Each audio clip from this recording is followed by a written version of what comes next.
আমি প্রধান উপদেষ্টাকে বলবো যে আসলে সরকার ভালো থাকলে জনগণ ভালো থাকে।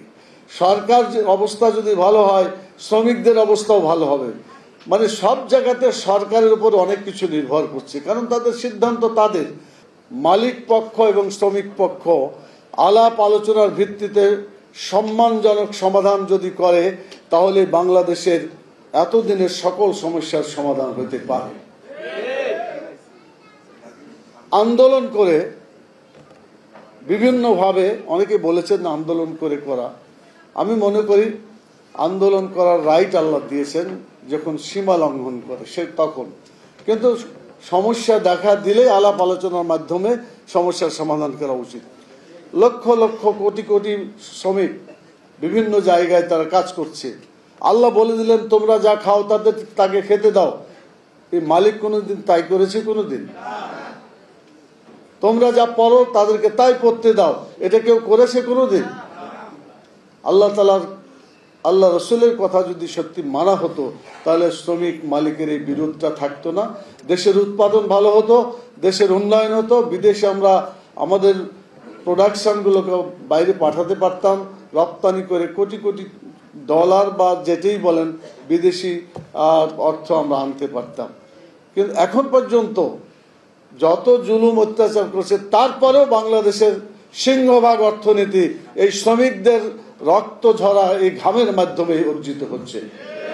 সেজন্য সরকারকে তাদের সবচেয়ে গুরুত্ব দিতে হবে। 1 নম্বর খাত হতে হবে শ্রমিকদের ব্যাপারে।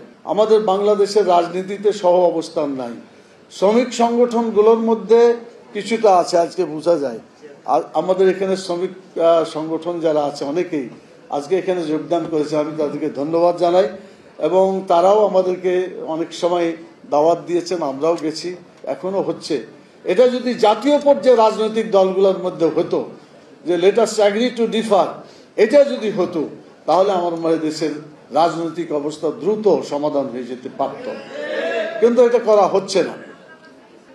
আমি প্রধান উপদেষ্টাকে বলবো যে আসলে সরকার ভালো থাকলে জনগণ ভালো থাকে। সরকার অবস্থা যদি ভালো হয় শ্রমিকদের অবস্থাও ভালো হবে। মানে সব জায়গাতে সরকারের উপর অনেক কিছু নির্ভর করছে, কারণ তাদের সিদ্ধান্ত তাদের। তারা সিদ্ধান্ত যেটা দেয় সেটাই বাস্তবায়িত হয়। আমি এক্ষেত্রে বলবো যে আমাদেরকে মানে রাজনৈতিক দলগুলোকে যদি পাশাপাশি বসে সমস্যার সমাধান করে এখানে কোনো বিরোধ হয় না, কিন্তু যখন এক পেশে সিদ্ধান্ত নেয় তখনই কিন্তু বিরোধ দেখা দেয়।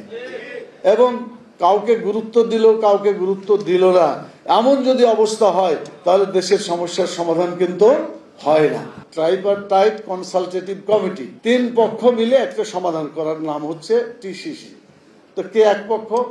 একটা হলো মালিক পক্ষ, একটা হলো শ্রমিক পক্ষ, আর একটা হলো সরকার। এই 3টা মিলে সমাধান করার জন্য টিসিসি করা হয়েছে।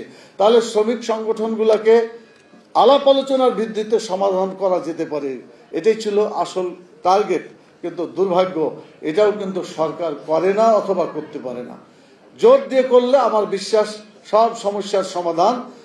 আল্লাহর কোরআনের ওই কথা যে বিরোধ থাকলে তোমরা আলাপ আলোচনার মাধ্যমে ফাসলেহু বাইনাহুমা, এটা মুখস্থ করে নেন, ফাসলেহু বাইনাহুমা, মানে তাদের মধ্যে তোমরা আলাপ আলোচনা করে সমাধান করে দাও। এটা ইসলামী নীতি, এটা ইসলামের আইন, এটা মানবতার আইন, এটা কল্যাণের আইন। সারা দুনিয়ার মানুষকে এই আলাপ আলোচনার ভিত্তিতে সমস্যার সমাধান করতে হয়। এটাই চলছে